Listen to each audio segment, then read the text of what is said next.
한겨레 단독인데요. 검찰 김건희 모녀 방조죄 적용하나? 전주라고 해야지 좀 이해가 되죠. 전주 91명 전수조사. 기소된 6명 뺀 나머지 85명 재검토한다는 겁니다. 자, 이거 굉장히 중요한 기사인데요. 검찰이 주가 조작에 자기 이름의 계좌가 활용된 계좌주 91명을 사실상 전수조사 중인 것으로 확인됐다.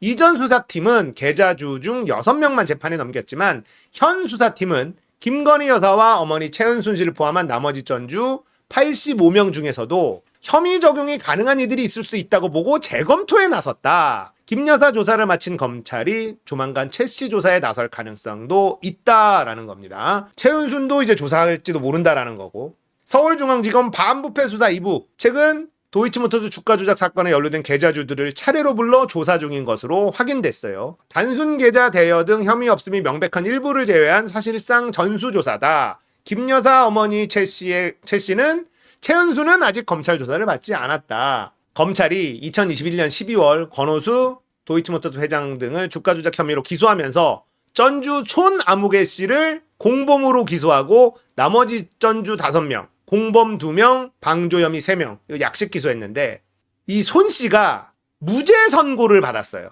무죄 선고. 지금 김건희 쪽이 무죄를 주장하는 게 손 씨를 봐라. 계좌만 들어갔고 무죄 받지 않았느냐. 만약에 이 전주 손 씨가 유죄 판결을 받으면 판이 완전히 뒤집히는 겁니다. 검찰이요 1심 무죄 선고를 받은 손 씨를 인정하기 어렵다. 그래서 공범이 아니면 주가 조작 방조 혐의라도 이거는 해야 된다. 법원에 신청해서 허가를 받은 겁니다. 검찰이 움직인 거예요. 전주 손 씨를 처벌해야 된다고 검찰이 움직인 겁니다. 방조범으로 처벌할 수 있는지 법원이 판단해 달라. 시세조종 방조 혐의는요. 시세조종 행위를 한다는 사실을 알면서 정범의 범행을 용이하게 하는 행위를 한 것으로 충분하다. 그러니까 공범보다 증명하기 수월하고 법원에서도 더 쉽게 인정된다는 거죠. 자, 뭐 이런 게 있는데 이거 좀 기사를 보면 좀 딱딱하니까 홍사훈 기자가 페이스북에 쓴 글을 좀 볼게요. 홍사훈 기자가 페이스북에 이런 글을 썼습니다. 도이치 1심 법원이 전주였던 손씨 무죄를 선고했으니 김건희 모녀도 무죄다. 대통령실의 김건희 방어 논리였다. 지난해 도이치 1심 재판부는 손모 씨가 거액을 투자했으나 주가 조작범들과 공모해 통정매매했다는 사실이 입증되지 않기에 무죄를 선고한다 밝혔어요. 검찰은 항소하면서 손 씨에 대해 100번 양보해 주가 조작 혐의는 무죄라 해도 최소한 방조죄는 적용시켜 처벌해야 한다며 항소 이유서에 방조죄를 적시했어요. 손모 씨가 최소한 주가 조작범들이 뭔가 작업을 하고 있다는 걸 알면서도 눈 감았는데 이거라도 처벌해야 한다는 의견을 낸 겁니다. 검찰이. 그러나 항소 이유서에만 방조죄를 적었을 뿐 정작 공소장 변경은 안 했어. 왜 공소장 변경은 하지 않았을까요? 검찰은 손모 씨에 대한 혐의는 바로 김건희 모녀와 연결된다는 걸 모를 리 없었을 거라는 겁니다. 손모 씨가 유죄면 김건희 모녀는 기소를 하지 않을래야 않을 수 없다. 사실 김 씨 모녀의 죄의 농도는 손 씨와 비교할 바가 아니기 때문에 차마 사실상 VIP가 딸려 들어가는데 공소장을 변경할 수는 없었을 것 아닌가. 수사검사로서 최소한의 자존심으로 차마 공소장을 변경할 용기는 없지만 항소 이유서에라도 한 줄 남기겠다 뭐 이런 심정 아니었을까 싶습니다. 올해 2월 법원 인사 이동으로 2심 재판부가 바뀌었습니다. 새로운 2심 판사는 매우 꼼꼼한 듯 보여진다. 항소 이유서까지 세세하게 다 읽어봤으니 말이죠. 4월에 2심 공판에서 판사는 검사 측에 요청을 해요. 항소 이유서를 보니 전주 손모 씨에 대해 방조죄라도 적용해야 한다고 적혀 있던데 정작 공소장 변경은 하지 않았네. 유무죄 판단을 하란 얘기냐 말란 얘기냐 확실해달라. 판사 쪽에서 요청을 한 겁니다. 판사는 검찰의 공소장에 나온 혐의만 갖고 유무죄를 따지니까. 물론 이날 공판에서 판사가 검찰에 공소장 변경을 요청하진 않았어. 그냥 확실하게 해라. 어떻게 하라는 거냐. 꼼꼼한 2심 판사도 손모 씨의 추가 기소가 김 씨 모녀에게 바로 이어진다는 것을 모를 리 없었겠죠. 확실히 해달라는 검사들 입장에선 울고 싶은데 뺨 때려준 듯한 느낌이 아니었을까 싶습니다. 눈치가 보여서 공소장 변경을 못하는데 재판부에서 공소장 변경 왜 안 했냐? 확실히 해라 라고 하니 공소장을 변경할 수 있는 명분이 판사가 하라 그러니까요. 어쩔 수 없이. 이런 명분이 생긴 것 아니냐라는 분석이에요.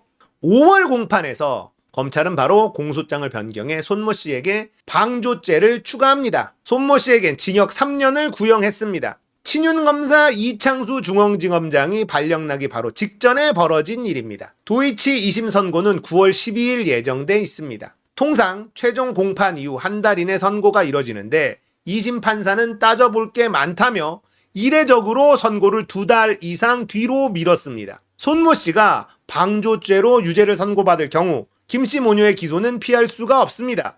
지난 주말 이른바 출장조사가 전격적으로 이루어졌습니다. 혹시 9월 12일 2심 선고가 난 이후 빼도 박도 못하는 상황이 벌어지기 전에 미리 김씨에 대해 결론 내버리자는 속셈은 아닐까 매우 짙은 의심이 가시질 않습니다. 김씨에 대한 무혐의 종결 처리 후 손씨가 유죄 판결을 받을 경우 논란은 있겠으나 늘 그랬듯이 검찰과 법원의 판단 차이가 있었다 정도로 퉁치고 뭉갤 수도 있을 듯 합니다. 민주주의가 정말 빠르게 허무하게 무너지고 있습니다.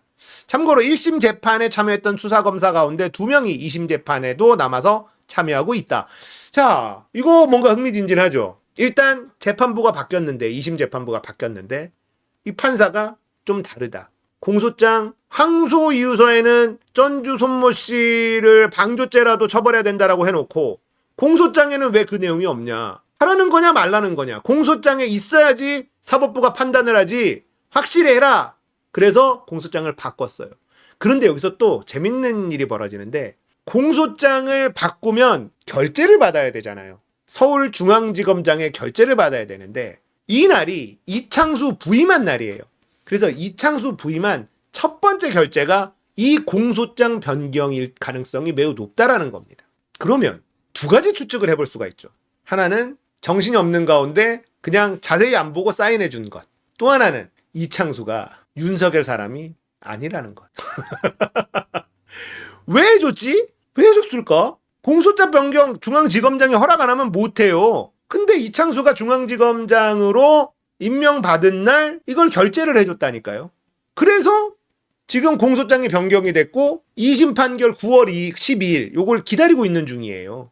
뭐지? 말도 안 되는 일이 하도 많이 벌어지니까 뭐가 뭔지 하나도 모르겠어. 이창수는 왜 이 공소장 변경, 김건희의 모가지가 날아갈 수도 있는, 김건희 최은순이 감옥으로 끌려 들어갈 수도 있는 이 공소장 변경에 사인을 할 걸까? 변희재의 분석에 따르면요. 이창수는 윤석열 사람이 아니다. 라는 이야기를 처음에 했었습니다. 중앙지검장에 이창수가 들어온다라고 했을 때 윤석열 라인이 아니에요. 그 전에 날린 애들 있잖아요. 송경호, 고영곤 이런 사람들이 윤석열 때문에 온 몸에 피를 다 뒤집어 쓴 사람들인데 이 사람들을 날려버리고 이창수를 심었다? 납득이 안 된다 그랬어요. 변희재는 이창수 같은 사람은 윤석열 사람이 아니라서 언제든지 윤석열 등 뒤에 칼 꽂을 수 있다 이런 얘기를 했었단 말이에요. 그래서 저는 여기에서 아니 도대체 이창수가 중앙지검장이 됐어. 그리고 된 날 이 서류가 올라왔는데 이걸 결재를 이창수가 해줬다는 거 아닙니까? 왜 줬지? 막았어야지 이걸. 그러니까 정신이 없어서 부임 첫날이라 자세히 안 보고 그냥 알아서 했겠지 하고 사인해줬거나 아니면 모르겠어요. 지금 하는 걸 봐서는 일부러 그랬을 가능성은 매우 적어 보이죠. 지금 김건희 밑에 그냥 가랭이 밑으로 기어 들어가는 꼬라지를 보면. 아무튼 중요합니다. 9월 12일에 손모 씨 유죄 판결 나올 가능성이 매우 높아졌으니 지금 갑자기 황제 조사라도 해서 대면 조사, 내가 조사를 안 받은 게 아니다. 이제 도이치모터스 주가 조작 관련해서도 검찰 조사 받았다. 명분을 쌓고 9월 12일 전에 빨리 불기소로 털어버리려고 하는 거 아니냐. 그러니까 왜 지금 이 욕을 바가지로 먹어가면서 이 황제 조사를 받고 이랬을까라는 것에 9월 12일 전주 손모 씨의 선고가 있다는 겁니다. 그래서 부랴부랴 이 결론 나기 전에 검찰 내에서 결론을 내버린다. 하지만요. 일사부재리의 원칙? 우린 그게 있죠. 이건 검찰 불기소하고는 별개입니다. 다시 수사할 수 있어요. 다시 수사할 수 있습니다. 불기소 처분하고 어쩌고저쩌고 해도 판결을 받으면 그게 안 되죠. 물론 대법원 판결까지 나도 다시 판결 받을 구멍은 있죠. 그래서 실제로 간첩으로 억울하게 몰렸던 사람들이 다시 재판받아서 구제받은 케이스들도 있죠. 방법이 아예 없는 건 아닙니다만. 검찰이 어떻게든 퉁치고 뭉개고 김건희를 어떻게든 보호하려고 하는데 안 될 겁니다. 판사 한 명이 세상을 뒤엎을 수 있어요. 정청래 법사위원장 한 명이 세상을 뒤집고 있는 중 아닙니까? 판사 한 명이 세상을 뒤집을 수도 있다는 겁니다. 이번 재판 어떻게 날지 장담할 수는 없지만 지금까지 흘러온 정황으로 봐서는 전주 손씨 유죄 판결 내릴 가능성이 높아졌다라는 겁니다. 그러면 김건희 최은수는 당연히 기소로 가야 되는 거예요.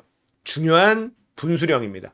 자, 여러 가지 사건들이 여기저기서 펑펑 터지는데 다 이 정권이 무너지는 징조들이에요. 다 막을 수 있을까?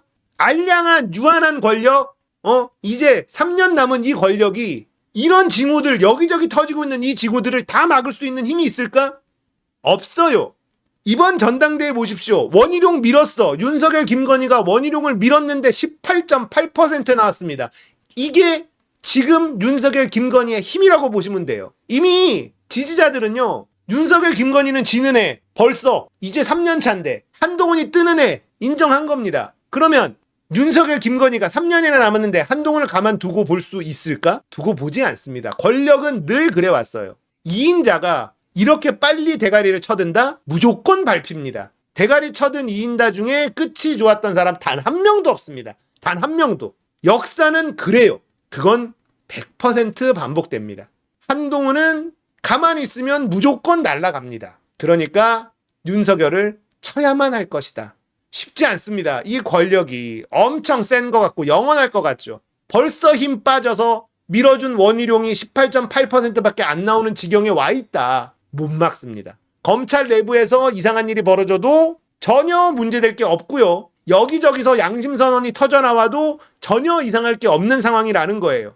다 막을 수 없다. 탄핵은 가까이 와 있습니다.